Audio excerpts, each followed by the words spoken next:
The coalition of northern groups, CNG, has expressed deep concern over the indiscriminate rise in prices of essential commodities in Nigeria, saying the soaring cost of food items and other necessities have left Nigerians in a state of despair, struggling to provide for their families and faced with unaffordable basic necessities.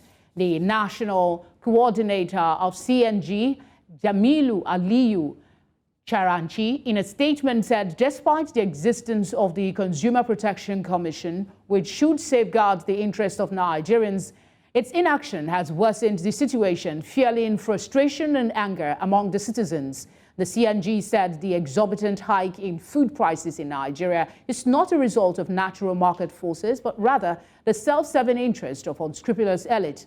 The coalition alleged that these elites have manipulated the forex market, caused scarcity of foreign exchange, and subsequently driven up the cost of imported essential food items.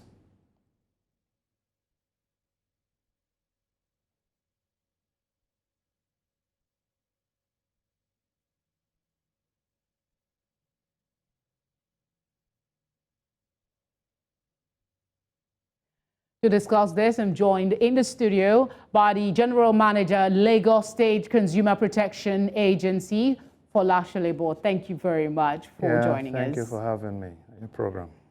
All right, let's start generally with the state of the nation and, of course, bring it down to Lagos. What is the Consumer Protection doing about the skyrocketing prices of food items?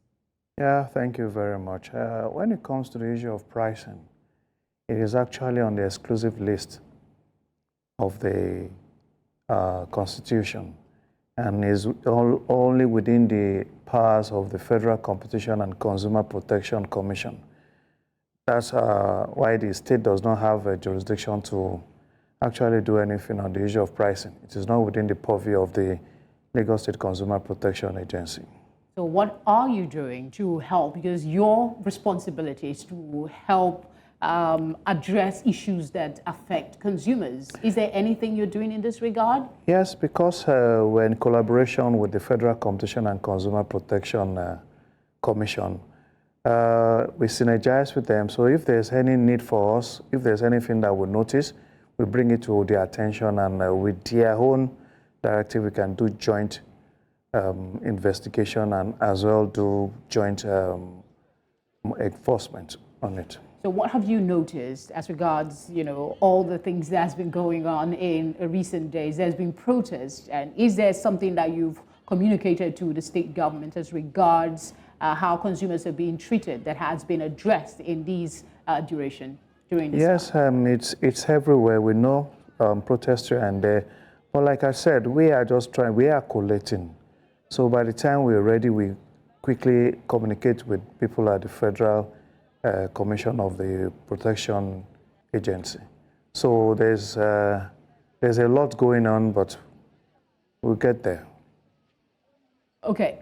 What about the concerns about electricity tariff, the possibility of tampering with that? Have you had any concerns from consumers here in Lagos particularly? Yes, on our own bit, like tomorrow now, we always have the IKDC and the AKDC sit in our office at least once in a month. And to a very large extent, we are more concerned about exploitation by all this discourse. To date, at least in the last 3 years, we've been able to recover over 77 million as credit adjustment for Lagosians through IKDC and over 27 million from AKDC for Lagosians.